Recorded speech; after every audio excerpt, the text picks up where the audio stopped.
नमस्कार, स्वागत है आप सभी का। आज के इस लेक्चर में हम लोग बजट को डिस्कस करने जा रहे हैं, जो अभी केंद्रीय बजट वित्तीय वर्ष 23-24 के लिए प्रस्तुत किया गया है। और इससे पहले हमने आर्थिक समीक्षा 22-23 को डिस्कस किया था। और आप बजट पढ़ने जा रहे हैं तो सबसे पहले आपको जो है आर्थिक समीक्षा वाला वीडियो अगर आपने अभी तक नहीं देखा है तो ज़रूर देख लीजिएगा, क्योंकि ये सब एक दूसरे से लिंक होता है।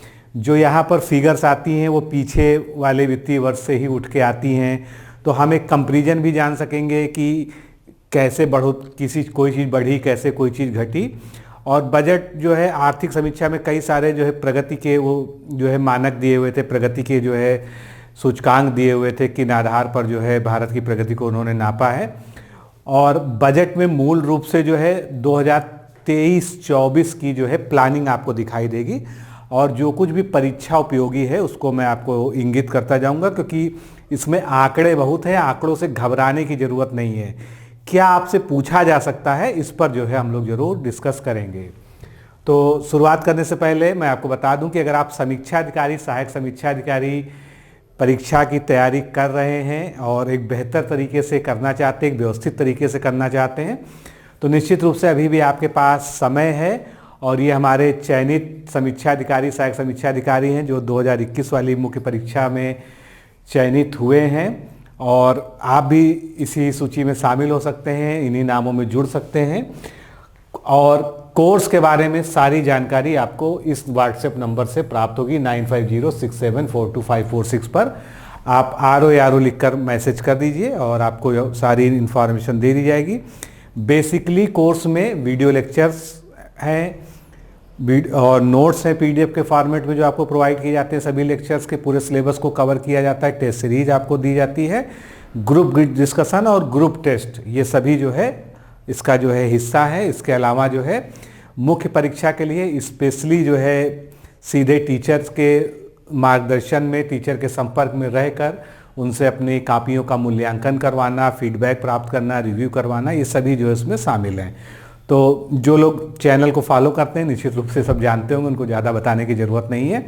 तो बढ़ते हैं अपने आगे मेन जो है उसकी तरफ। ये हमारे लोअर PCS 2019 के सफल अभ्यर्थी हैं जिन्होंने जो है हमारे गाइडेंस में पढ़कर जो है सफलता प्राप्त की है। तो अब शुरुआत करते हैं हम आज के मुख्य लेक्चर की।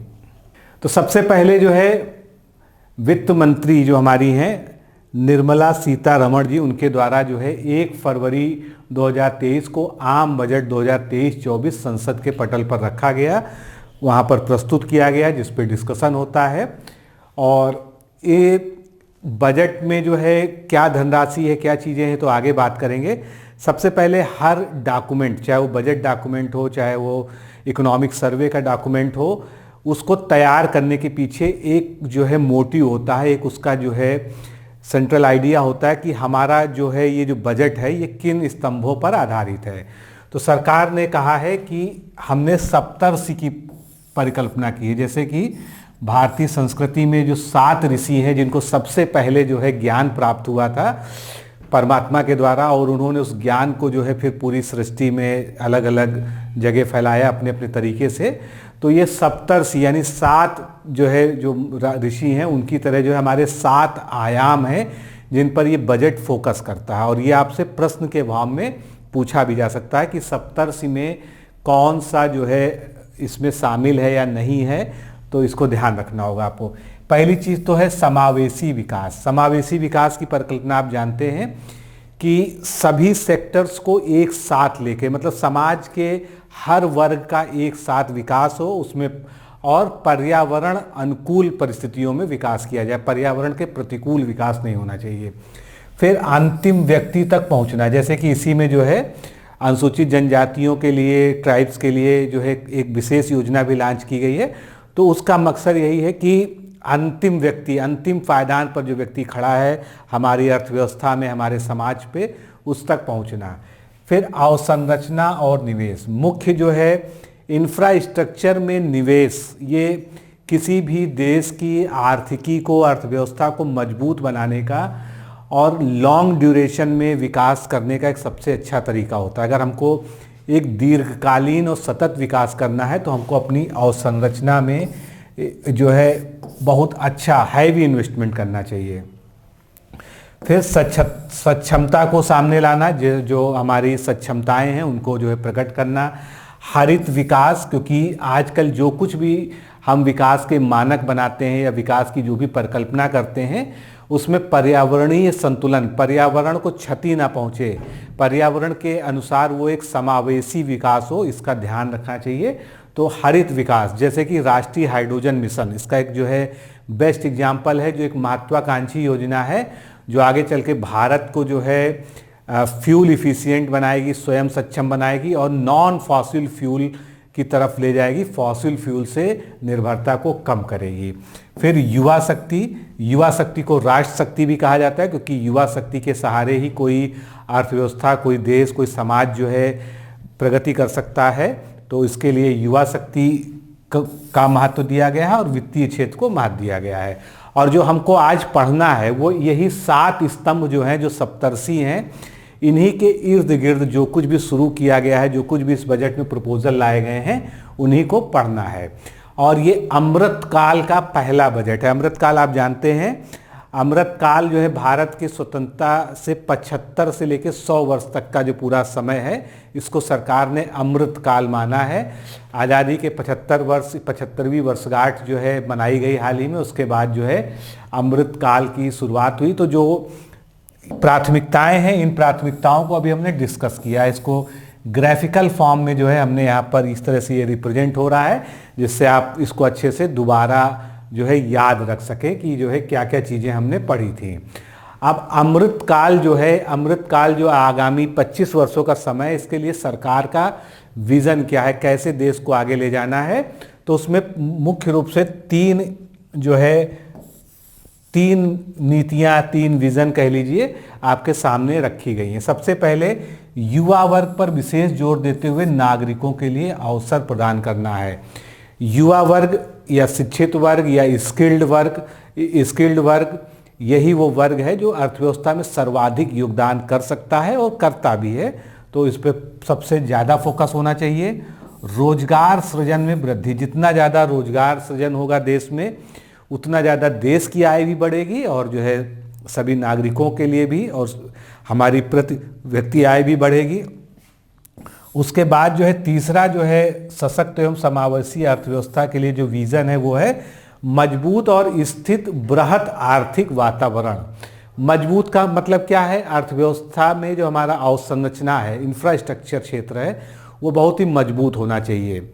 उसमें एक दीर्घकालीन निवेश सरकार कर ही रही है, जब से खासकर ये सरकार आई है, और स्थिरता के साथ जो है ग्रोथ करनी है और एक आर्थिक वातावरण तैयार करना है, जिससे यहाँ पर बिजनेस को, कोई भी बिजनेस करना चाहे, चाहे बाहरी व्यक्ति आए, विदेश से आए, चाहे हमारे देश का ही व्यक्ति हो, हमारे देश की कोई MSME हो, कोई स्टार्टअप हो, तो उसको निवेश के लिए और व्यापार के लिए सुगम और अनुकूल माहौल मिल सके। तो ये भी जो है इन प्राथमिकताओं में शामिल है।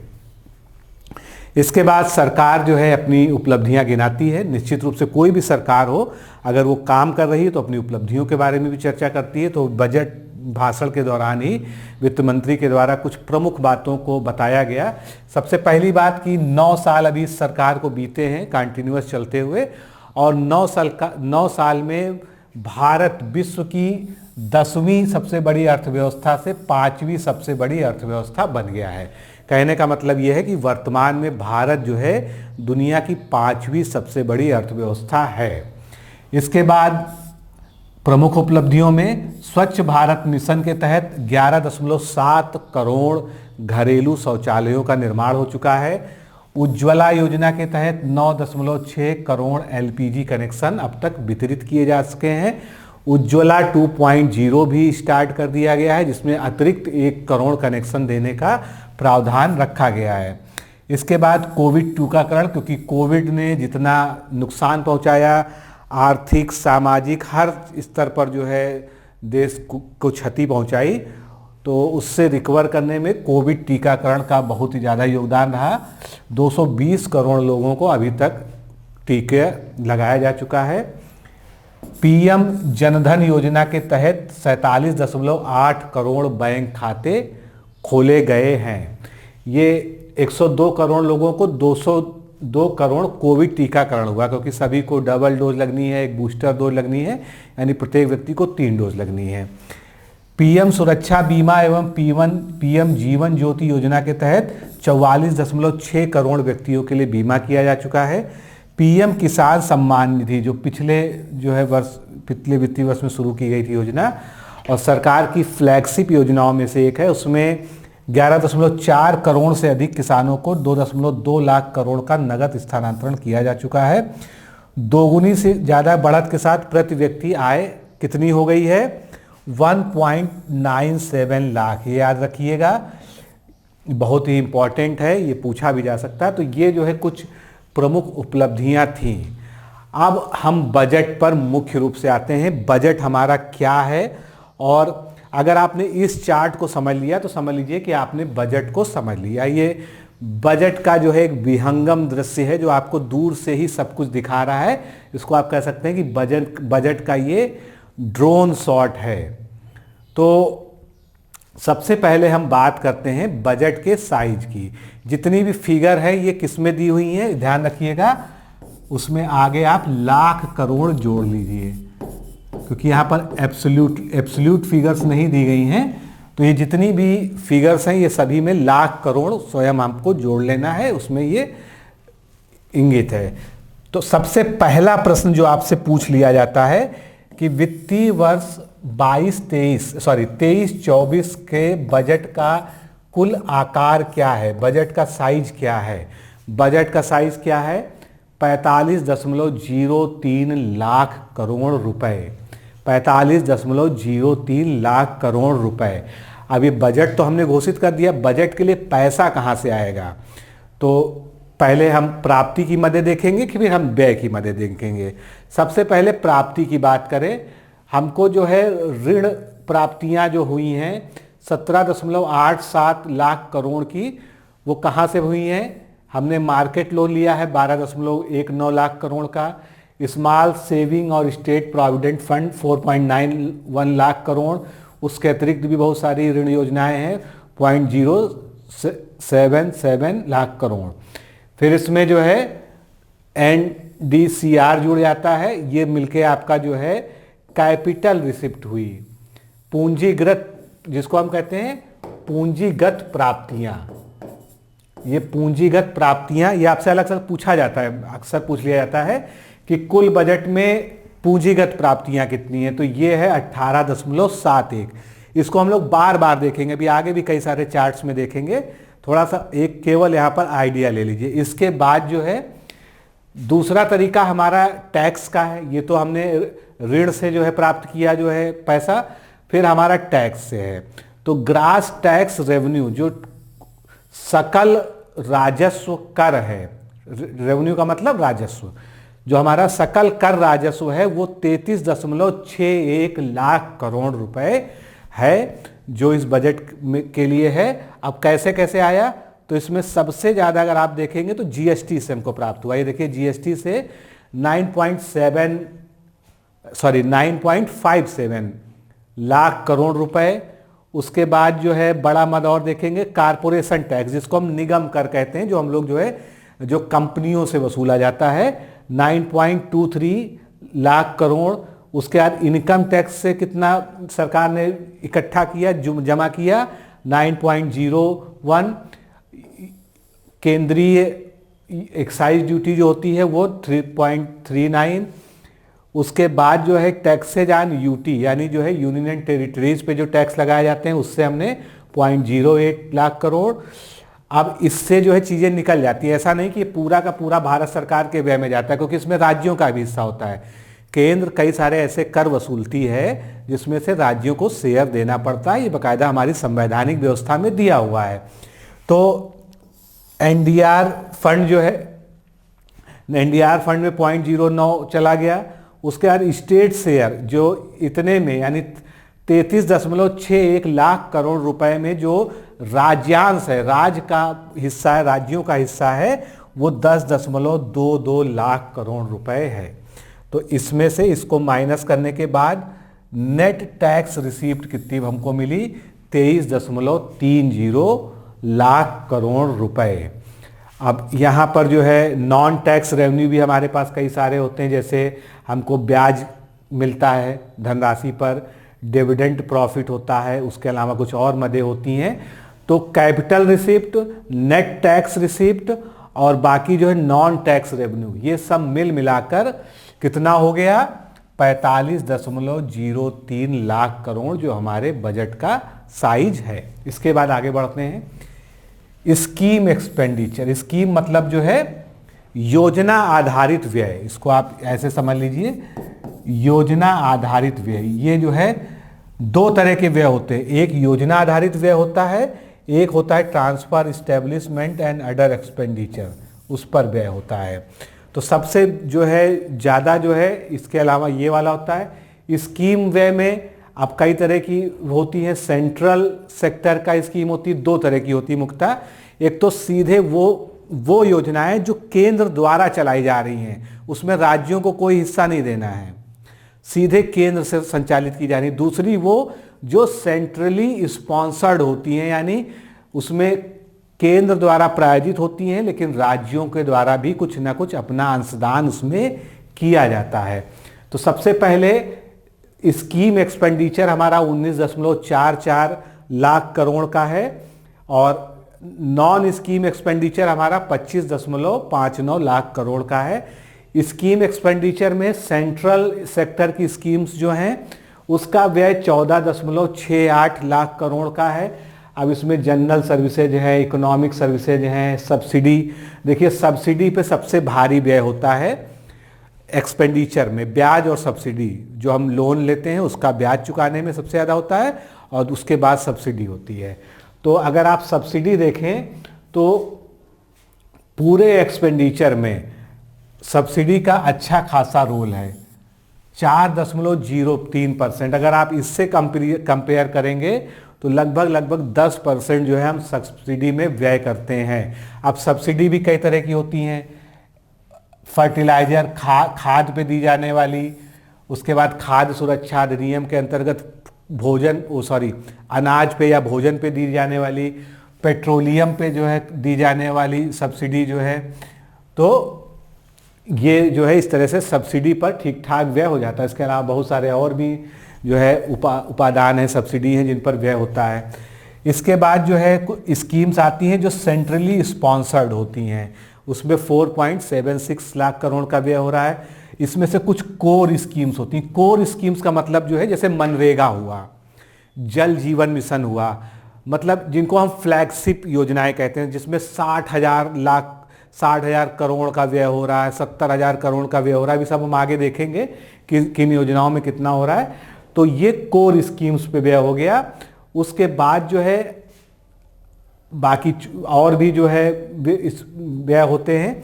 फिर जो है नॉन स्कीम एक्सपेंडिचर, गैर योजना व्यय जिसे कह सकते हैं, इसमें बहुत सारे व्यय होते हैं। ये मुख्यतः जो है सैलरी, पेंशन और इस तरह के जो है इस पे खर्च होता है। तो इसमें देखिए यहाँ पर दिया हुआ है, इस्टेब्लिशमेंट मतलब होता है अवस्थापना। अवस्थापना मतलब जो हमारा कोई हम ऑफिस रन कर रहे हैं, मान लीजिए केंद्रीय कर्मचारी हैं देश में, तो उनकी जो सैलरी जा रही है, उनकी जो पेंशन जा रही है, उनको जो तमाम तरह के भत्ते दिए जा रहे हैं, ये सब जो है यहाँ से निकलते हैं।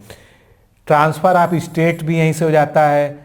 फिर पेंशन पे व्यय यहाँ पर लिखा है। ये सब आपको फिगर नहीं याद रखनी, बस आपको समझना है कि आय और व्यय ये क्या होता है। इसके बाद अदर सेंट्रल एक्सपेंडिचर होते हैं जिसमें जो है ऑटोनॉमस बॉडीज़ को जो है सरकार देती है। इंटरेस्ट पेमेंट, देखिए ब्याज का भुगतान कितना ज़्यादा होता है, ये देखिए 10.80 लाख करोड़ जो है केवल कितना हो रहा है, ब्याज का भुगतान हो रहा है इसमें से 25.59 में से। और टोटल में से इसको आप देख लीजिए तो कितना ज़्यादा हम ब्याज का भुगतान कर रहे हैं। और वहीं पर सब्सिडी को देख लीजिए। तो ये सब अगर आपसे कहा जाए कि जो पैसा एक्सपेंडिचर होता कहाँ जाता है, तो सबसे ज़्यादा ब्याज भुगतान, वेतन, पेंशन और जो लोन सरकार ने ले रखा है फाइनेंस जुटाने के लिए, उसका रीपेमेंट करने के लिए उसके ब्याज पे जो है जाता है। तो ये आपको जो है एक मोटी मोटी फिगरें कुछ दिमाग में रखनी होंगी कि जो हमारा बजट है उसका क्या आकार है। अब वही सब बातें जो हमने पीछे लिखी वही यहाँ पर लिखी हुई हैं, इसको इसलिए मैं बहुत ज़्यादा नहीं पढ़ूंगा। जो है पहले 22-23 की बात कर लेते हैं, जो वित्तीय वर्ष बीत रहा है या बीत चुका है, इसको मान लीजिए आप। जो है तो जब कोई नया बजट प्रस्तुत होता है तो उसको हम बजटीय अनुमान कहते हैं, कुछ टर्मिनोलॉजी समझ लीजिए। उसके बाद जब वो वित्तीय वर्ष बीत जाता है तो उसका पहले एक संशोधित अनुमान आता है। मान लीजिए हमने कहा था कि 40 लाख करोड़ रुपए 22-23 में खर्च करेंगे, लेकिन जब वो वित्तीय वर्ष बीता और हमने उसका एक्चुअल हिसाब किताब लगाया तो पता चला 40 की जगह जो है 42 लाख करोड़ रुपए खर्च हो गए। तो उसको हम क्या कहते हैं, संशोधित अनुमान कहते हैं। तो इसका संशोधित बजट अनुमान जारी हुआ है और संशोधित अनुमान के अनुसार जो है उधारियों से इतर कुल प्राप्तियों का संशोधित अनुमान जो है 24.3 लाख करोड़ रुपए है, जिसमें से निवल कर प्राप्तियां केवल टैक्स रिसिप्ट जो है वो 20.9 लाख है। कुल व्यय का संशोधित अनुमान 41.9 लाख करोड़ रुपए है। जो हमने व्यय सोचा था उसमें जो है कुल व्यय का जो अनुमान है, व्यय का मतलब ही है कि इतना ही बजट 41.9 लाख करोड़, इसमें पूंजीगत व्यय लगभग 7.3 लाख करोड़ है और राजकोषीय घाटे का संशोधित अनुमान, ये अब आपको याद रखना है। आपसे पूछा जा सकता है कि 22-23 में राजकोषीय घाटे का क्या जो है संशोधित अनुमान प्रस्तुत किया गया है, तो ये जीडीपी के परसेंट के रूप में 6.4% है। और अगले वित्तीय वर्ष के लिए क्या व्यक्त किया गया है वो भी आपको पता होना चाहिए। इसके बाद बजट अनुमान 23-24 की बात करते हैं, जो करंट हमारा फाइनेंशियल ईयर आ रहा है। तो 23-24 में कुल प्राप्तियां और कुल व्यय क्रमशः जो है 27.2 लाख करोड़ रुपए और 45 लाख करोड़ रुपए होने का अनुमान है। कुल व्यय मतलब कुल बजट, जो अभी हमने पीछे फिगर देखी वो यही थी। यहाँ पर और उसको ग्रॉस फिगर में लिख दिया गया है, 45 लाख करोड़ रुपए लिख दिए गए हैं, क्योंकि उसकी एब्सोल्यूट फिगर यहाँ पर नहीं लिखी है। अब इसमें जो है जो निवल कर प्राप्तियां हैं, अभी हमने पीछे पूरा देखा था, उसको आप फिर से देख लीजिएगा।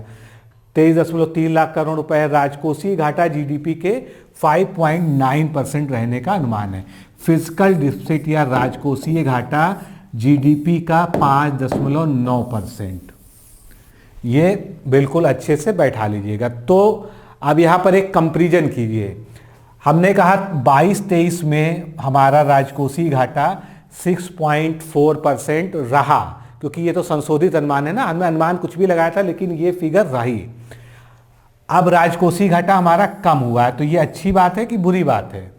ये अच्छी बात है। राजकोषीय घाटा कम होने का मतलब है कि अर्थव्यवस्था जो है सुधार की ओर पे है, ये अच्छे संकेत हैं। इसके बाद जो है निवल बाजार उधारियां, सकल बाजार उधारियां, इनका कोई बहुत विशेष महत्व एग्जाम पॉइंट ऑफ व्यू से नहीं है। अब जो फिगर हमने वहां पढ़ी थी वही फिर हमने यहाँ पर लिखी है, केवल एक जो है आपको देने के लिए, क्योंकि हो सकता है अगर आपको इमेज से ना समझ में आए तो यहाँ पर आप समझ सकते हैं। बजट अनुमान 23-24 में कुल व्यय, ये एब्सोल्यूट फिगर है। जो हमने बजट साइज की बात की है 45,03,097 करोड़ रुपए। कितना? 45,03,097 करोड़ रुपए। इसमें से कैपिटल एक्सपेंडिचर या पूंजीगत व्यय कितना है? 10,961 करोड़ रुपए, यानी लगभग एक चौथाई जो है हम इसको मान सकते हैं, उससे थोड़ा सा जो है कम। फिर 23-24 में अवसंरचना विकास में निवेश आर्थिक लिए कितना रखा गया है? 22-23 से पूंजीगत व्यय में कितनी वृद्धि हुई, बस ये जानिए। आप फिगर के उसमें ना पढ़िए। 22-23 में जो पूंजीगत व्यय किया गया था उससे 23-24 में पूंजीगत व्यय में 37.4% की बढ़ोतरी हुई है। ये फिगर भी आपको एक याद रखनी चाहिए। अभी इसको हम ग्राफिक्स के माध्यम से भी देखेंगे। इसके बाद जो है सब्सिडी का, जैसे मैंने पहले भी बताया कि व्यय में बहुत बड़ा रोल रहता है। एक्चुअल में अगर सब्सिडी हटा ली जाए तो जो ये घाटे का बजट पेश होता है वो कभी ना पेश हो। लेकिन प्रमुख सब्सिडियां जो है इस बार कितनी है? 3.75 लाख करोड़ रुपए है, जो जीडीपी का 1.2% है। और बजट अनुमान 23-24 में ये राजस्व व्यय का 10.7% है। जीडीपी के टर्म्स में देखेंगे तो सारी सब्सिडी, जो प्रमुख सब्सिडी हैं, वो 1.2% है। और अगर राजस्व व्यय के उसमें देखेंगे, रेवेन्यू एक्सपेंडिचर के टर्म्स में देखेंगे तो ये 10.7% के लगभग में है। अब प्रभावी पूंजी व्यय और फिर राज्यों को अनुदान, ये बहुत ज़्यादा महत्वपूर्ण डेटा नहीं है, यहाँ प्रस्तुत कर दिया गया। अगर आप इंटरेस्टेड है थोड़ा डीप पढ़ने के लिए तो आप जो है इसको निश्चित रूप से देख सकते हैं। अब ये वो फिगर है जो, इसमें कुछ चीज़ें बस आपको याद रखनी है, बाकी जो है केवल आपकी एक जानकारी के लिए है।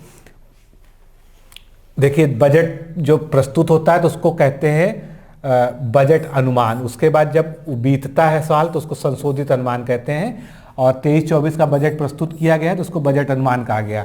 ये वास्तविक का मतलब क्या है, 21-22 का वास्तविक आंकड़े आ चुके हैं। 2 वित्तीय वर्ष बीत चुका है तो 21-22 के वास्तविक आंकड़े आ चुके हैं, क्योंकि संशोधित अनुमान के बाद अभी एक और जो है संशोधित अनुमान 22-23 का आएगा, तब वो वास्तविक बन जाएगा। तो बहुत ज़्यादा इसमें उलझने की आवश्यकता नहीं है। कुल व्यय को देखते हैं हम जो है पहले। ये बजट में जो है बजट अनुमान देखिए, पहले 37,93,801 करोड़ का था जो है बजट 21-22 वाला। फिर ये जो है 22-23 का है। इसके बाद 22-23 का संशोधित हुआ 11,10,546। और इसके बाद, सॉरी, ये हम राजस्व घाटा पढ़ रहा हूँ मैं, इसको थोड़ा सा करेक्ट कर लेते हैं। 39,44,909 ये बजट अनुमान था 22-23 का। फिर एक्चुअल जो व्यय हुआ वो इससे ज़्यादा हो गया, ये पहुंच गया 41 लाख करोड़ के लगभग। इसके बाद जो हमने 23-24 का बजट प्रपोज किया है सरकार ने, वो है 45,03,97 करोड़ रुपए। तो ये हो गया। अब इसमें राजकोषीय घाटा कितना है, क्या है, वो परसेंटेज में तो आपको याद रखना है, एब्सोल्यूट फिगर्स में हमको नहीं पढ़ना है। कोई भी आवश्यकता ऐसी मुझे नहीं दिखाई देती है। केवल इकोनॉमिक्स से जुड़ा हुआ है तो इन चीज़ों को आपकी समझ में आना चाहिए कि ये चीज़ें होती क्या हैं। अब यहाँ पर प्राप्तियों का विवरण दिया है सभी वित्तीय वर्ष का। वित्तीय वर्ष कलर्ड है, आपको मेन फोकस यहाँ पर देखना है 23-24, ये वाली फिगर जितनी है जो बजट अब प्रस्तुत किया गया है, यहाँ पर दिखाने का ये प्रयास किया गया है कि सभी में क्या बढ़ रहा, क्या ये राजस्व प्राप्तियाँ हैं, रेवेन्यू इनकमिंग या जो है गेन है, ये पूंजीगत प्राप्तियाँ हैं, कैपिटल गेन, ये जो है राजस्व व्यय है, ये पूंजीगत व्यय है। और कैसे कैसे कंपैरेटिव है, ज़्यादा से ज़्यादा आप जो है प्राप्तियां और व्यय इनको जो है 23-24 वाला इसको लिख सकते हैं, लेकिन बहुत ज़्यादा विशेष इसकी आवश्यकता मुझे नहीं दिखती है। अब हम बात करते हैं पूंजीगत व्यय जो हुआ है, जो कैपिटल एक्सपेंडिचर है, क्योंकि कैपिटल एक्सपेंडिचर इकोनॉमी में बहुत ही महत्वपूर्ण भूमिका रखता है, क्योंकि ये कैपिटल का निर्माण करता है, ये पूंजी का निर्माण करता है। मुख्य रूप से अवसंरचना में निवेश इसके माध्यम से किया जाता है। तो अगर साल दर साल कैपिटल एक्सपेंडिचर बढ़ रहा है तो हम ये मान सकते हैं कि हमारी इकोनॉमी जो है सही डायरेक्शन में ग्रो कर रही है। और ये फिगर उसी को दिखाती है कि किस तरह से कैपिटल एक्सपेंडिचर, ये नीला वाला जो है, नीली वाली जो बार रेखा है, ये कैपिटल एक्सपेंडिचर को दिखाती है और ये बढ़ रही है किस तरह से। और ये फिगर लाख करोड़ में जो भी है, तो ये देखिए, अगर बजट एस्टिमेट 2023-24 की बात करें तो 10 लाख करोड़ जो है हमारा कैपिटल एक्सपेंडिचर है। और जो फाइनल फिगर है जिसको हम इफेक्टिव कैपिटल एक्सपेंडिचर कहते हैं, ये कहाँ से आता है, ये जो है जोड़ने से आता है कैपिटल एक्सपेंडिचर को और grant in aid for creation of capital asset, दोनों को जोड़ते हैं तो हमारा इफेक्टिव कैपिटल एक्सपेंडिचर, प्रभावी पूंजीगत व्यय, ये आ जाता है। तो आप देख रहे हैं 2.5 और 1.3 को यहाँ जोड़ दिया गया, इसी तरह से सबको जोड़ दिया गया। तो ये भी जो है लगातार उत्तरोत्तर वृद्धि कर रहा है। तो प्रभावी पूंजीगत व्यय क्या हो गया हमारा 13.7 लाख करोड़। तो ये जो है परसेंटेज में अगर याद रखना चाहें तो आप याद रख सकते हैं। जो चीज़ वहाँ देखी है वही हमने यहाँ पर देखी, बस यहाँ पर 3 वित्तीय वर्ष का दिखाया गया है, यहाँ पर जो है काफ़ी पीछे से इसको दिखाया गया है। आगे बढ़ते हैं। अब अगला महत्वपूर्ण जो है, जो आपसे बजट में अपेक्षित है, जो पूछा जा सकता है कि हम जो पैसा प्राप्त कर रहे हैं और जो पैसा व्यय कर रहे हैं, दोनों का सोर्स और जो है डेस्टिनेशन क्या है। सबसे ज़्यादा हम कहाँ से बजट के लिए पैसा प्राप्त कर रहे हैं, सबसे ज़्यादा हम व्यय कहाँ पर कर रहे हैं। तो इसको जो है आपको ध्यान में रखना है। पिछले वर्षों में इस तरह के प्रश्न पूछे गए हैं। ये 1 रुपया है, 1 रुपये में यहाँ पर कहा गया है कि 100 पैसे होते हैं। तो 100 पैसे में सबसे ज़्यादा जो है रुपया आता है, मतलब हम रुपया कहाँ से प्राप्त करते हैं व्यय के लिए। जो हमने पहले उसमें भी देखा, जो बड़ी वाली फिगर देखी थी, उसी को यहाँ पर जो है थोड़ा सा खुल के लिखा गया है। उधार और अन्य देयताएं से हमको 34 पैसे प्राप्त होता है, जो सर्वाधिक है।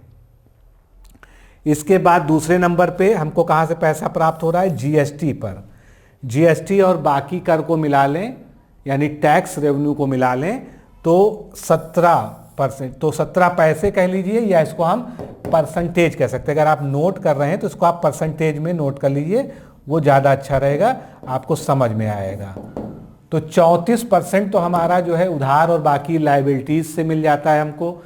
उसके बाद 17% इससे मिल जाता है। इसके बाद जो है कारपोरेट टैक्स से और इनकम टैक्स से, इससे बराबर बराबर, यानी 15%, 15%, दोनों को जोड़ देंगे तो 30% हो गया, लेकिन जो है दोनों से हमको इतना प्राप्त हो जाता है। फिर बाकी जो है केंद्रीय उत्पाद शुल्क है, जिसको सेंट्रल एक्साइज ड्यूटी कहते हैं, सीमा शुल्क है। फिर कर के अतिरिक्त, कर भिन्न का मतलब कर से अतिरिक्त, नॉन टैक्स जो रिसिप्ट है वो 6 पैसे 6% है। और डेप्ट के अलावा, यानी नॉन डेप्ट पूंजी प्राप्तियां जो है, यानी कैपिटल गेन जो है, वो 2 पैसे है। तो ये जो है आपको सारी केवल 2-3 बड़ी चीज़ें रखनी कि हमारा 34% यहाँ से आ रहा है, जीएसटी से 17% आ रहा है, कारपोरेट टैक्स से 15% आ रहा है, और इनकम टैक्स से 15% आ रहा है। इसके बाद रुपया जाता कहाँ पर है, यानी जो हम व्यय कर रहे हैं, व्यय की योजना बना रहे हैं, उसमें सबसे ज़्यादा व्यय कहाँ पर हम करते हैं। तो सबसे ज़्यादा हम व्यय कहाँ पर करते हैं, आप ढूंढिए इसको। सबसे ज़्यादा हम व्यय करते हैं ब्याज अदायगी में। जो हमने दुनिया भर की एजेंसी से और जगह जगह से ऋण ले रखे हैं, उन पे हमारा ब्याज देने में 20% चला जाता है टोटल खर्च का। उसके बाद हम करों और शुल्कों में, जो हमने कर यहाँ प्राप्त किए हैं, जितने भी टैक्स हैं, उनमें कुछ टैक्स में स्टेट की शेयरिंग होती है। तो 18% जो है हम राज्यों को अपने टैक्स हम कलेक्ट करते हैं, मतलब यूनियन गवर्नमेंट कलेक्ट करती है, और राज्यों को हमको ट्रांसफ़र करना पड़ता है उनका शेयर। ये दूसरी सबसे बड़ी मद हो गई। उसके बाद केंद्रीय क्षेत्र की जो सेंट्रल स्कीम्स हैं, जिनको हमने वहाँ पर देखा था, उस पर हमारा 17% पैसा व्यय हो जाता है। उसके बाद जो है केंद्र प्रायोजित योजनाएं, जो सेंट्रली स्पॉन्सर्ड स्कीम है, उन पे हमारा 9% पैसा खर्च हो जाता है। और सेम हमारा यहाँ भी खर्च हो जाता है, जो वित्त आयोग के तहत भी हमको राज्यों से बंटवारा करना पड़ता है पैसे, तो ये 9 पैसे वहाँ भी खर्च हो जाते हैं। और उस एक और महत्वपूर्ण मद है डिफेंस, जो लगातार जिस पे व्यय बढ़ रहा है, और इस बजट में भी उल्लेखनीय वृद्धि की गई है डिफेंस सेक्टर पे, और उसको हम आगे अच्छे से एक अलग उसमें देखेंगे। 8% हम रक्षा व्यय कर रहे हैं पूरे व्यय का, तो ये भी, और पेंशन पे भी छोटा मोटा व्यय नहीं है, 4 पैसे इस पे व्यय हो रहा है। इसीलिए आप देख रहे हैं पूरे देश में ओल्ड पेंशन स्कीम ओपीएस को लागू करने के लिए बहुत ज़बरदस्त तरीके से मांग चल रही है, लेकिन सरकार जो है उसके आगे अभी झुक नहीं पा रही है या डिसीजन नहीं ले पा रही, क्योंकि निश्चित रूप से आर्थिक जो बोझ है वो पेंशन का बहुत ज़्यादा होता है। आगे बढ़ते हैं। अब जो हमको टैक्स रिसिप्ट है, उसमें जीडीपी के टर्म्स में क्या हमारा जो है रुझान रहा है, इसको हम देखते हैं।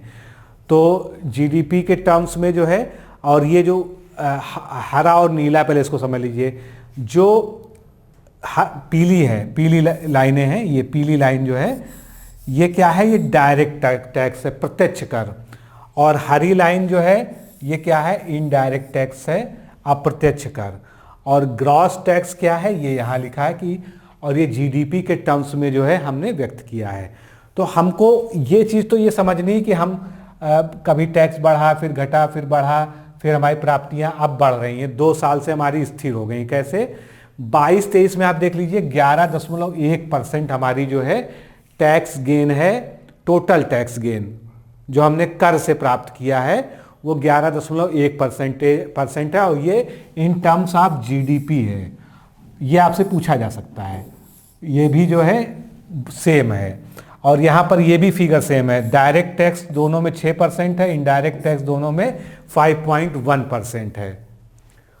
तो बस इस फिगर का यही इतना ही उद्देश्य है जिसको आपको देखना था। यही चीज़ यहाँ पर आप देख सकते हैं कि यहाँ पर जो ये केसरिया या लाल वाली लाइन जो आप देख रहे हैं ये अप्रत्यक्ष कर है, ये इनडायरेक्ट टैक्स है। और ये हरी वाली लाइन प्रत्यक्ष कर है, और ये सकल कर है, यानी दोनों का जो जोड़ है वो यहाँ पर दिया है, जिस तरह से पीछे हमने बार्स में देखा था।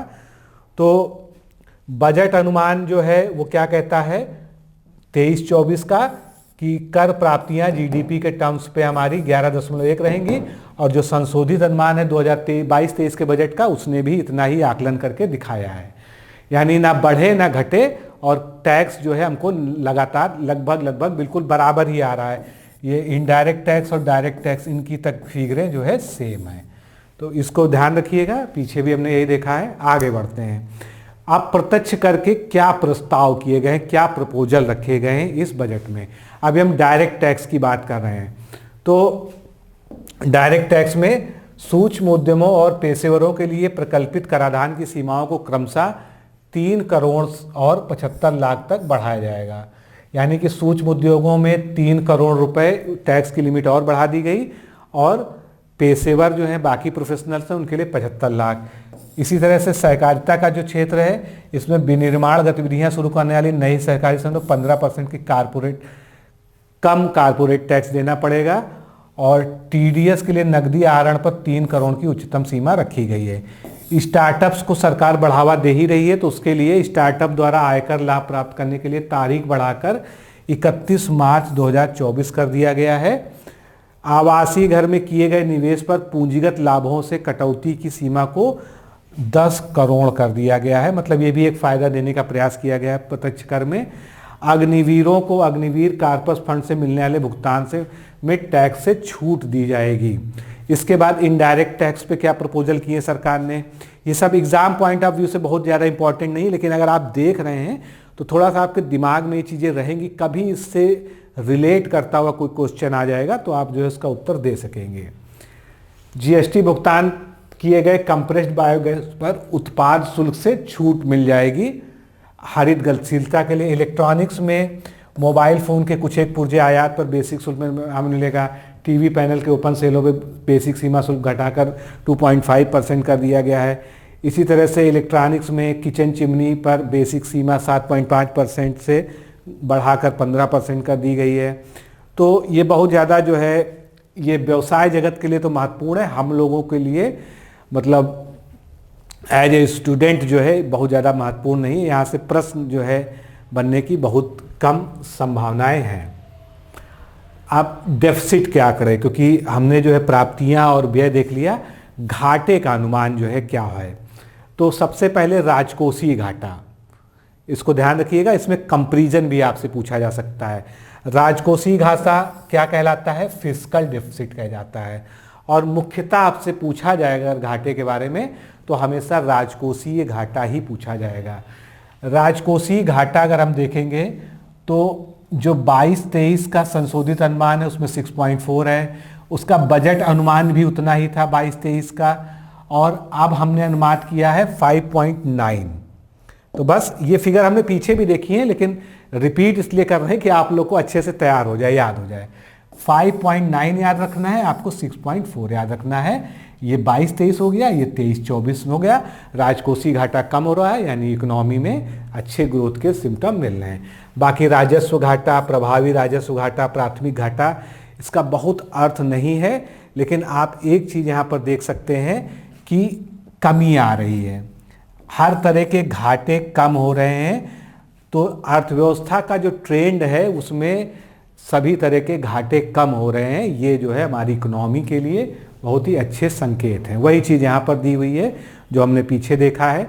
यहाँ पर जो है 2-3 वर्षों का उसी तरह से कंपेयर कर दिया गया है, बार जो है इसकी ग्राफ की वजह से। आगे बढ़ते हैं। अब केंद्रीय बजट में जो कुल फिगर हमारी है, फिर से एक बार दोहरा दूं आपको, 45,03,097 करोड़ रुपए। ये कैसे कैसे हम खर्च करेंगे? वैसे हमने खर्च पीछे देख लिया है। तो ब्याज पे हम कितना खर्च करने जा रहे हैं? 10,79,971 करोड़ रुपए। परिवहन पर, रक्षा पर, रक्षा व्यय पूछा जा सकता है, इंपॉर्टेंट है।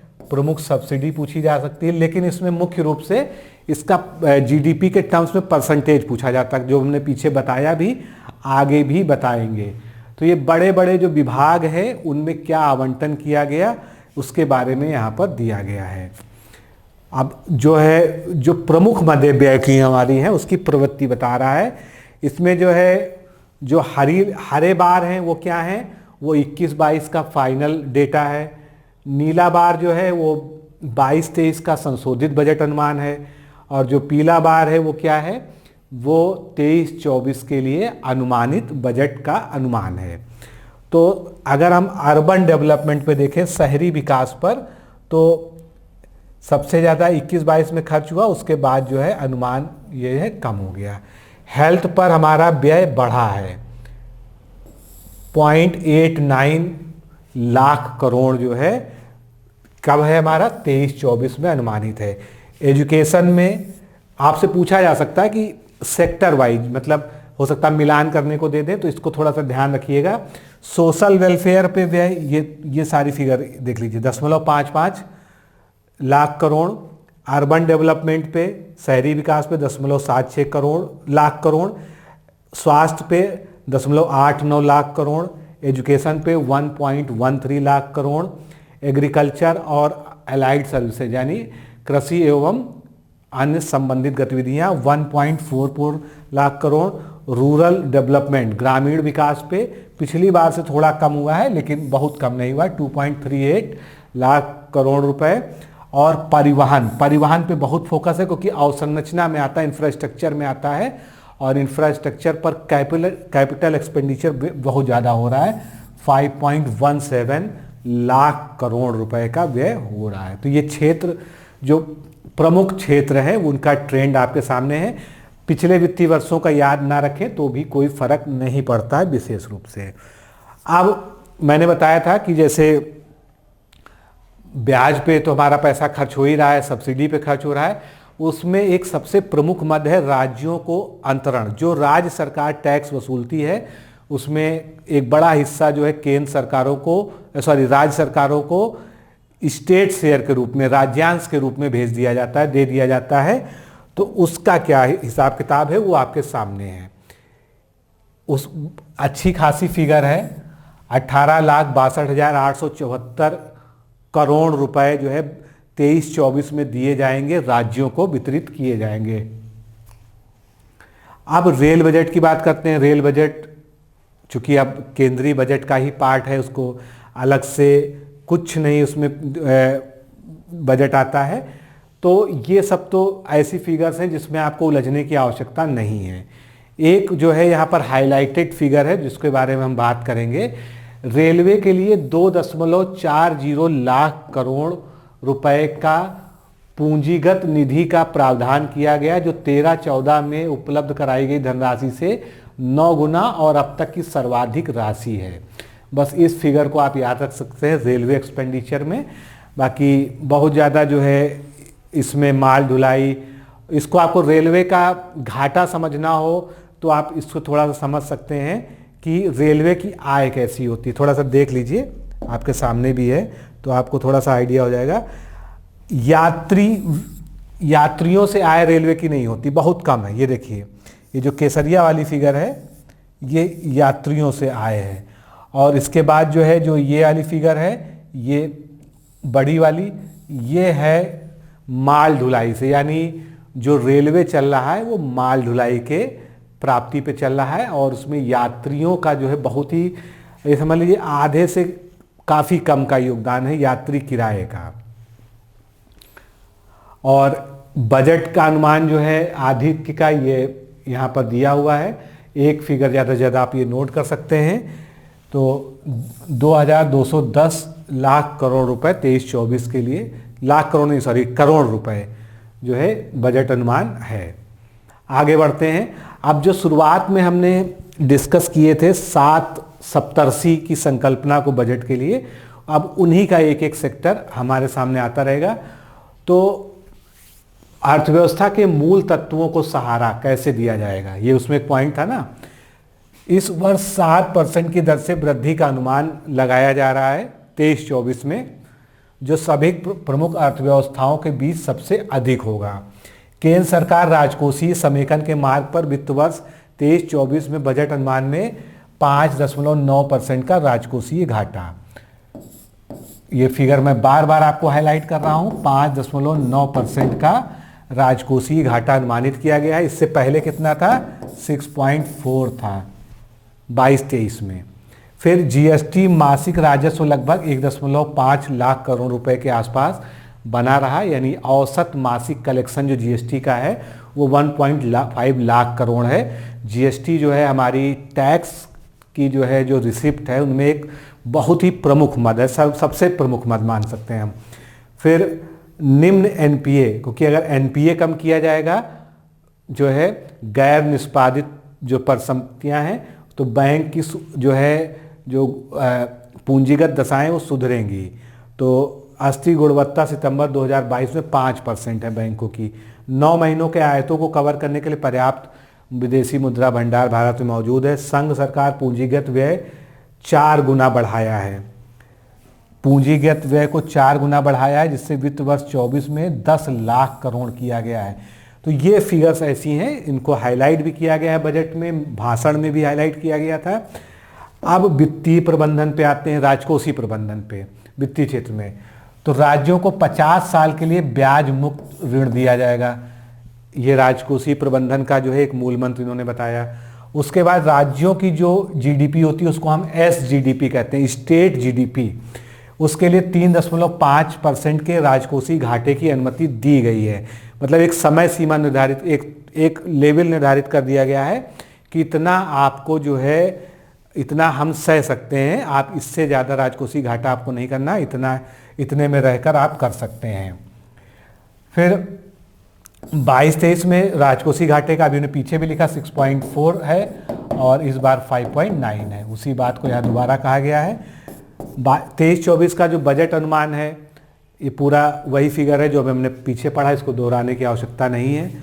फिर राष्ट्रीय वित्तीय सूचना रजिस्ट्री की स्थापना, ये जो है ऋण का कुशल प्रवाह, वित्तीय समावेश को बढ़ावा देने के लिए और आर्थिक सुनिश्चितता सिद्ध करने के लिए ये बनाया गया है।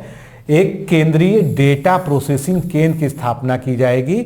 इसका क्या जो है मूल उद्देश्य रहेगा, जो कंपनी अधिनियम के तहत कंपनियों के त्वरित रिस्पांस के लिए प्रशासनिक कार्यप्रणाली में तेजी लाना, जिससे कंपनियों के मैटर्स को जो है बहुत तेजी से हैंडल किया जा सके।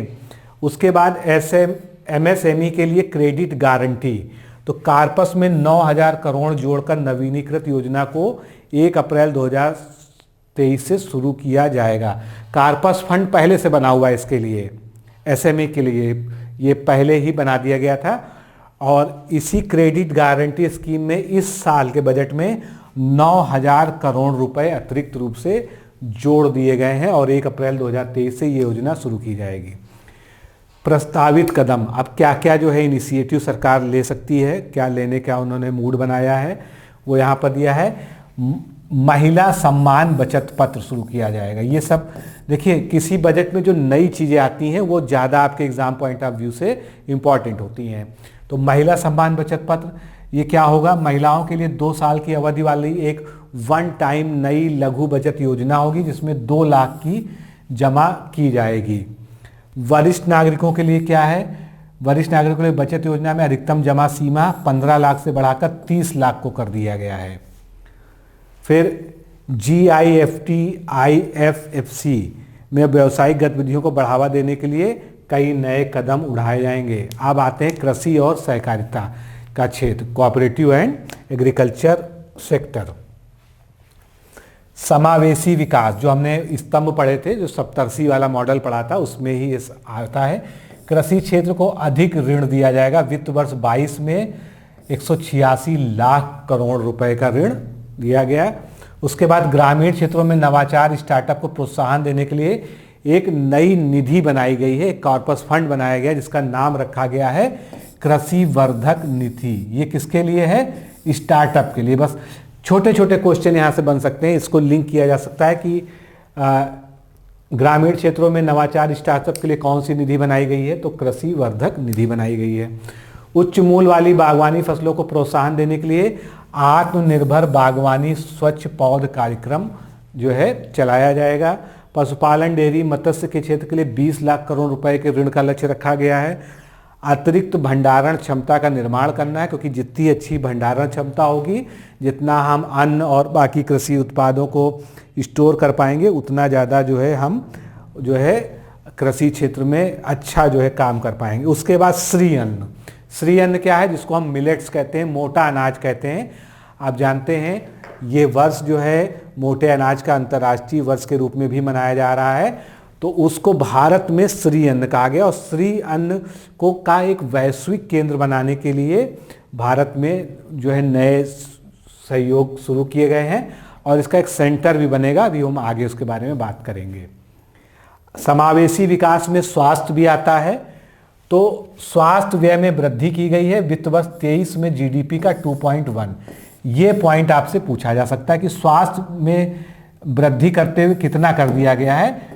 स्वास्थ्य क्षेत्र में 2023-24 के बजट में GDP का 2.1% बजट आवंटित किया गया है या व्यय करने की योजना बनाई गई है। सिकिल सेल एनीमिया जो एक बीमारी है, जिसको हिंदी में हम कहते हैं हसियाकार रुधिराणु, आपने बायोलॉजी में जेनेटिक्स में पढ़ा होगा। इसको जेनेटिक रीजन्स की वजह से होता है, काफ़ी खतरनाक बीमारी है, बच्चों में हो जाती है जन्म के साथ ही जो है। तो इसके लिए एक विशेष मिशन की शुरुआत की जाएगी। 175 नर्सिंग कॉलेजों की स्थापना होगी। उसके बाद जो है और आगे देखते हैं PVTG कार्यक्रम। ये जो है जनजातियों के लिए कार्यक्रम है, इसके बारे में अभी हम बात करेंगे। ये विशेष रूप से वंचित आदिवासी समूह के लिए, इसके लिए कितना बजट दिया गया ये भी हम आगे डिस्कस करेंगे।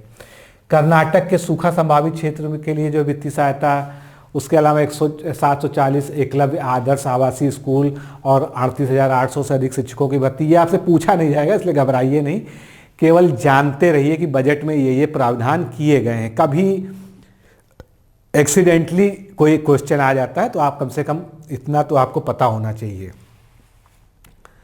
फिर मुफ्त खाद्यान्न आपूर्ति जो थी प्रधानमंत्री जो है योजना के तहत, उसको 1 साल के लिए और बढ़ा दिया गया है। प्राचीन पांडुलिपियों के डिजिटलीकरण और संरक्षण के लिए एक नई योजना की स्थापना की जाएगी जिसका नाम है भारत श्री। ये जो है नोटेबल है, पूछा जा सकता है, योजना के बारे में आ जाता है। PM आवास योजना का जो एक्सपेंडिचर है, परिव्यय है, उसमें 66% की वृद्धि की गई है। ये भी एक उल्लेखनीय बात है जो आपसे पूछी जा सकती है। इसके बाद विकास और रोजगार अवसरों में वृद्धि। तो पूंजी निवेश में व्यय जो है 33.4% से बढ़ाकर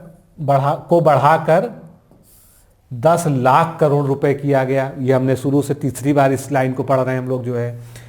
फिर ब्याज मुक्त ऋण, ये सब हम लोगों ने देख ही लिया है। और PM विश्वकर्मा कौशल सम्मान, PM विकास योजना जो है, इसमें शिल्पकारों को, खासकर जो है विश्वकर्मा समाज, पारंपरिक कारीगर शिल्पकारों को वित्तीय सहायता मिलेगी, कौशल का प्रशिक्षण दिया जाएगा। तो ये सब जो है भविष्य की योजनाएं हैं। इसके बाद शिक्षा क्षेत्र में व्यय, हमने स्वास्थ्य में देखा बजट का कितना था 2.1% जीडीपी का, सॉरी। इसी तरह से शिक्षा में व्यय में वृद्धि की गई है, कितना कर दिया गया है 2.9%। तो ये जो है कुछ ऐसी फिगर्स हैं जो आपसे पूछी जा सकती हैं, मैच मेकिंग में भी पूछी जा सकती हैं, तो इसको आप याद रखिएगा। और लाखों युवाओं को कौशल प्रदान करने के लिए एक नई योजना, मतलब उसका चौथा पार्ट आ रहा है, प्रधानमंत्री कौशल विकास योजना जो थी उसका चौथा पॉइंट 4.0, उसका चौथा फेज शुरू किया जा रहा है। फिर अब आगे बढ़ते हैं जलवायु परिवर्तन और उससे निपटने के लिए, तो हरित ऋण कार्यक्रम की शुरुआत होगी। उसके बाद जो है एक पीएम प्रणाम योजना है जो केंद्र और राज्य सरकारों को वैकल्पिक उर्वरक यानी जो है ग्रीन मैन्योर का प्रयोग करने के प्रोत्साहन के लिए शुरू की जाएगी। तो आपसे पूछा जा सकता है पीएम प्रणाम योजना किससे संबंधित है, ये आपको ध्यान रखना होगा। गोवर्धन योजना पहले से ही चल रही, इसके तहत 500 नए अवशिष्ट से आमदनी संयंत्रों की स्थापना की जाएगी। मिष्टी के तहत तटीय रेखा पर मैनग्रोव वृक्षारोपण किया जाएगा। और अभी हम लोगों ने जब आर्थिक समीक्षा पढ़ी थी उसमें देखा था कैसे कैसे भारत का मैनग्रोव कवर बढ़ रहा है, तो ये उसी के लिए है। फिर आर्द्र भूमि जो हमारे वेटलैंड्स हैं, जो प्रेजेंटली जो आर्द्र भूमियाँ हैं, वेटलैंड्स हैं, अगले 3 वर्षों में अमृत धरोहर नाम की जो है योजना इसके लिए लागू की जाएगी, जिससे वेटलैंड्स का जो है सही तरीके से इस्तेमाल हो सके। आगे बढ़ते हैं। अब परिश्रमी मध्यम आय वर्ग को कैसे सहारा देंगे। पहली चीज़ तो कर में सहारा देना है। तो नई कर व्यवस्था जो लाई जा रही है उसमें 7 लाख रुपए तक की आय वाले व्यक्तियों को आयकर से छूट होगी। नई कर व्यवस्था के तहत वेतनधारियों को 50,000 रुपये और पेंशन धारकों को 15,000 रुपये की मानक स्टैंडर्ड डिडक्शन जो है प्रदान किया जाएगा। मतलब जब सारा जो है कैलकुलेशन करने के बाद कर योग आय हम जोड़ते हैं उसमें भी 50,000 रुपये अलग से माइनस हो जाएंगे और जो पेंशनर्स हैं उनको 15,000 रुपये माइनस हो जाएंगे। नई कर व्यवस्था के तहत उच्चतम अधिभार दर 37% से जो है 25% की कर दी गई है। जो सबसे बड़ा टैक्स स्लैब था उसमें 37% कर देना होता था, उसको अब 37% से घटाकर 25% कर दिया गया है, तो एक राहत ये भी दी गई है। और अर्जित अवकाश के नकदीकरण की कर सीमा छूट को जो है 25 लाख से बढ़ा दिया गया है। अब ये जो है कर नई कर संरचना यहाँ पर दी है, कर स्लैब सीमा घटाकर 5 किए गए, अब 5 ही किए गए, पहले ये ज़्यादा थे। कर छूट सीमा को बढ़ाकर 3 लाख रुपए किया गया। अब 0 से 3 लाख, पहले कितना था 0 से 2.5 लाख था, इसको अब 0 से 3 लाख, मतलब 3 लाख तक की अगर किसी की आय है तो उस पर 1 रुपये भी कर नहीं देना होगा, शून्य हो गया। 3 से 6 लाख है तो 5%, 6 से 9 है तो 10%, 9 से 12 है तो 15%, 12 से 15 है तो 20%, और 15 से ऊपर है तो 30% जो है कर देना होगा। आगे बढ़ते हैं अब सुशासन के लिए सक्षमता को लाना, जो हमारा सप्तर्षि में जो बिंदु था, सक्षमता को सामने लाना। तो सक्षमता कैसे सामने आएगी? सुशासन के द्वारा। सुशासन में हमने क्या किया, उद्योग धंधों को जल्दी से जल्दी स्थापित किया जा सके। अगर कोई भारत में निवेश का इच्छुक है, कोई कंपनी या भारतीय कंपनी ही जो है कहीं पर, तो बहुत सारी कागजी कार्रवाई और पुराने कानूनों में जो परेशानियां थी उनको हटाते हुए क्या किया गया है, 39,000 से जो अधिक अनुपालन थे जो अब के परिप्रेक्ष्य में अनुपयोगी हो गए थे, उनको हटाते हुए कम कर लिया गया है, और 3400 से अधिक वित्तीय उपबंधों को अपराध की श्रेणी से हटा दिया गया। पहले छोटी छोटी चीज़ें भी अपराध की श्रेणी में आती थी, लेकिन जैसे जैसे समाज बदलता है, औद्योगिक माहौल बदलता है, तो उनको अपराध की श्रेणी से बाहर कर दिया जाता है। 42 केंद्रीय अधिनियमों को में संशोधन के लिए एक जन विश्वास विधेयक पेश किया गया। 5G आधारित एप्लीकेशन विकसित करने के लिए 100 प्रयोगशालाएं स्थापित की जाएंगी। शीर्ष शैक्षिक संस्थानों में आर्टिफिशियल इंटेलिजेंस AI के 3 उत्कृष्टता यानी सेंटर फॉर एक्सीलेंस स्थापित होंगे। अज्ञात नाम से आने वाले डेटा तक पहुंच बनाने के लिए राष्ट्रीय डेटा नीति लाई जाएगी, क्योंकि बहुत सारा डेटा ऐसा प्रसारित हो जाता है, या साइबर क्राइम कह लीजिए, जिसमें सोर्स का पता ही नहीं चलता कि ये मैसेज या ये वीडियो या ये फेक मैसेज कहाँ से जनरेट हुआ था, शुरुआत कहाँ से हुई थी। तो उसके लिए कहा गया है कि राष्ट्रीय डेटा नीति इसके लिए बनाई जाएगी और पहचान और पते के अपडेट के लिए वन स्टॉप समाधान की व्यवस्था की जाएगी, जिसमें डिजी लॉकर और आधार को मूलभूत पहचान के रूप में जोड़ा जाएगा। इसी पॉइंट में आगे बढ़ते हैं, पारदर्शी और जवाबदेह प्रशासन की व्यवस्था। न्याय प्रशासन यानी कि जो है जुडिशियल एडमिनिस्ट्रेशन को में दक्षता लाने के लिए ई न्यायालय का फेज 3 शुरू किया जाएगा। इस बजट में कहा गया है एसएमई के संविदा निष्पादन को सरल बनाने के लिए विवाद से विश्वास एक ये लाया जाएगा, एक योजना है। और सरकार और सरकारी उपक्रमों के संविदागत विवादों को निपटाने के लिए विवाद से विश्वास 2 लाएगा। इससे जितने भी एसएमई सेक्टर के उद्योग हैं उनको आसानी से जो है परमिशंस मिल सके। इसके बाद जो है आगे बढ़ते हैं और कुछ प्रमुख चीज़ें देखते हैं। रेलवे वाले व्यय की हमने बात कर ही ली। रेलवे के लिए 2.4 लाख करोड़ रुपए के पूंजीगत व्यय का प्रावधान किया गया। रेलवे से अगर कोई क्वेश्चन आएगा तो सबसे महत्वपूर्ण यही है। और इसके बाद हम देखेंगे अमृत पीढ़ी का सशक्तिकरण। अमृत पीढ़ी मतलब युवा शक्ति। अमृत काल में जो है जो युवा है यानी अभी से लेके 25 वर्षों के बीच में, तो इसके लिए प्रधानमंत्री कौशल विकास योजना का चरण 4 यानी 4.0 लागू किया जाएगा, जिसमें कौन कौन से क्षेत्र हैं ये क्षेत्र आ जाएंगे।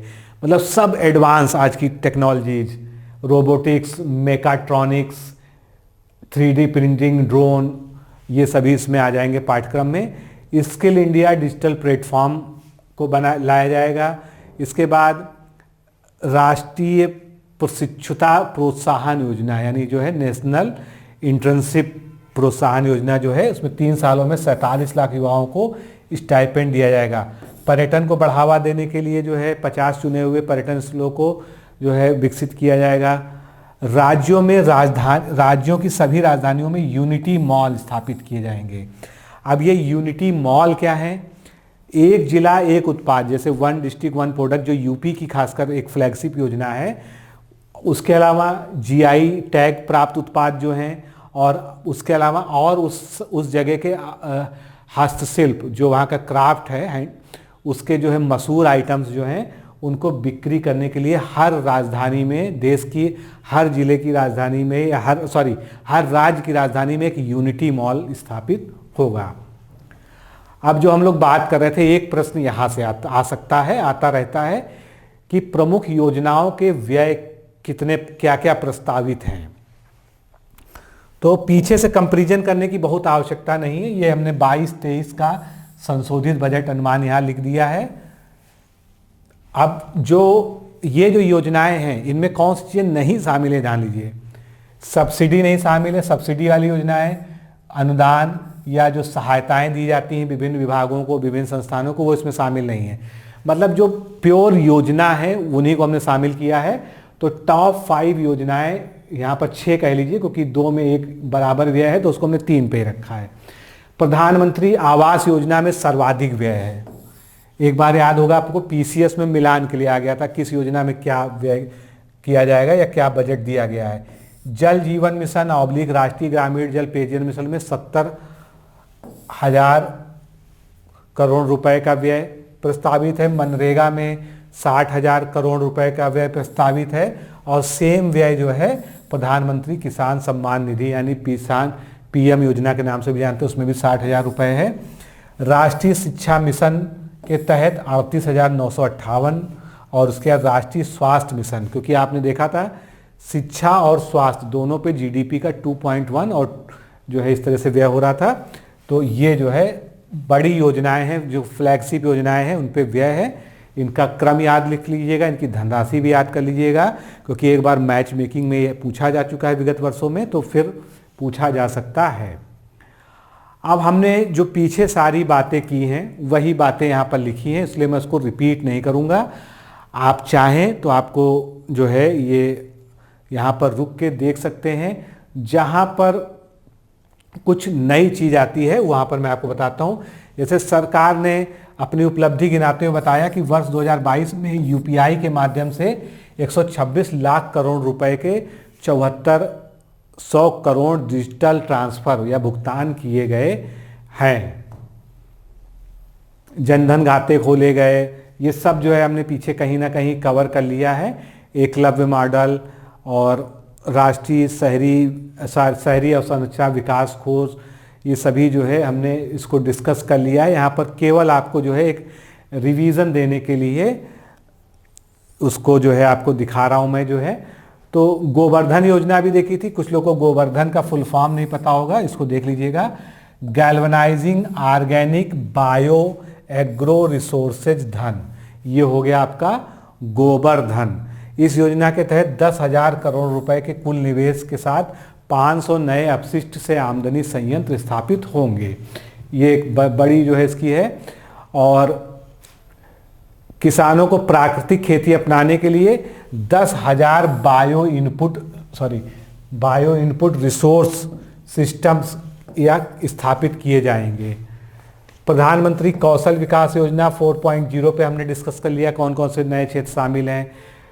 स्किल इंडिया इंटरनेशनल सेंटर का स्थापना की जाएगी, लेकिन इसके लिए भी जगह मतलब 30 कुल स्थापित किए जाएंगे और कहाँ कहाँ पर स्थापित होंगे अभी ये बहुत ज़्यादा क्लियर नहीं है, लेकिन ये जरूर है कि हर राज्य में तो एक हो ही जाएगा। और लक्षित राजकोषीय घाटा 25-26 तक, क्योंकि लगातार राजकोषीय घाटा हम कम कर रहे हैं, 5.4 तक अनुमान लगा लिया गया है। और अगर आपसे पूछ लिया जाए कि 25-26 वित्तीय वर्ष तक हमारा क्या लक्ष्य है, तो 4.5% राजकोषीय घाटे का लक्ष्य हमने रखा है। श्री अन्न वाला पॉइंट भी हो गया है। तो ये सभी जो है पॉइंट हमने कवर कर लिए हैं, थोड़ा विस्तार में भले यहाँ पर उसको लिखा है। और एक जो है यहाँ पर एक नई चीज़ है, उसको आप देख लीजिए।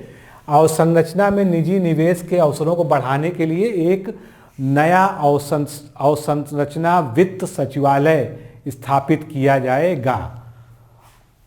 इसके अलावा आगे बढ़ते हैं हम जो है जन विश्वास विधेयक, वो हमने बता दिया कि 42 केंद्रीय कानूनों को समाप्त करने के लिए जो है लाया राष्ट्रीय डाटा सेंसर नीति। तो ये सब जो है हम लोगों ने लगभग कवर कर लिया है। और रक्षा बजट पे थोड़ा सा हमने कहा था ना कि अलग से डिस्कस करेंगे, तो यहाँ पर हम देख लेते हैं। महत्वपूर्ण पॉइंट है 23-24 के लिए केंद्रीय बजट में कुल 45,03,097 करोड़, ये तो केंद्रीय बजट का फिगर हो गई। इसमें रक्षा मंत्रालय को इतना दिया गया, कितना ये देखिए 5,93,537.64 करोड़ रुपए दिए गए हैं, जो कि कुल बजट का कितना है 13.8। तो आपसे पूछा जा सकता है कि बजट का कितना परसेंट रक्षा मंत्रालय या रक्षा पर खर्च होगा। डिफेंस सेक्टर पे 13.8% खर्च होगा। इस रक्षा पेंशन के लिए इसमें पेंशन की धनराशि इतनी शामिल है साथ में ही। वित्तीय वर्ष 22-23 के बजट की तुलना में इस वर्ष का रक्षा बजट कुल 13% की वृद्धि दर्शाता है। कुल 13% है भी 13.8, और पिछले बार से कंपेयर करेंगे तो 13% की बढ़ोतरी रक्षा बजट में की है। तो ये एक नोटेबल पॉइंट था जो मैंने सोचा कि आपको यहाँ पर दिखा दें। 23-24 के पूंजी निवेश परिव्यय में लगातार तीसरे वर्ष भी वृद्धि हुई है, और कितने परसेंट की वृद्धि हुई है वो थोड़ा सा देख लीजिए, 33% की। हालांकि ये पॉइंट भी हमने पीछे लिया है, और अगर इसको जीडीपी के टर्म्स में देखेंगे तो ये जो है 3.3% होगा, और अगर इसको एब्सोल्यूट फिगर्स में देखेंगे तो ये 10 लाख करोड़ रुपए होगा। ये हमारा पूंजीगत व्यय है जो लगातार बढ़ रहा है, और 33% की वृद्धि देखी गई है, और जीडीपी का ये 3.3% है। और 19-20 से अगर कंपेयर कर दें इसको तो ये लगभग 3 गुना हो चुका है। अब हमने विशेष रूप से संवेदनशील जनजातीय समूहों की चर्चा की थी, पीवीटीजी इनको कहते हैं। इनकी आर्थिक सामाजिक स्थिति के सुधार लाने के लिए एक नया कार्यक्रम शुरू किया जाएगा, ये महत्वपूर्ण है, प्रधानमंत्री पीवीटीजी विकास मिशन। अब इसमें क्या होगा, ये जो आदिवासी हैं, जनजातीय समूह हैं, इनको सुरक्षित आवास, स्वच्छ पेयजल, शिक्षा, स्वास्थ्य, पोषण, मतलब जितनी भी जीवन की मूलभूत आवश्यकताएं हैं उनको प्रदान करने के लिए ये मिशन शुरू किया जाएगा। और अगले 3 सालों में इस पर 15,000 करोड़ रुपए का व्यय प्रस्तावित किया गया है। तो बजट के लिए इतना मेरे हिसाब से पर्याप्त है।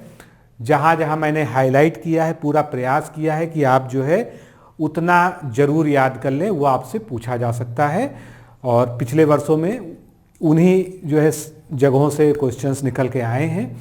बजट हमेशा महत्वपूर्ण होता है, 1 साल तक इसमें लगातार हर परीक्षा में प्रश्न भी आते हैं, इसलिए इसको जो है वीडियो को अगर 2-3 बार देख लेंगे तो बहुत सारी चीज़ें आपको रटने की ज़रूरत ही नहीं पड़ेगी, ऐसे ही तैयार हो जाएगा। तो मित्रों, आज के इस सेशन में इतने ही, फिर मिलते हैं। नमस्कार, धन्यवाद।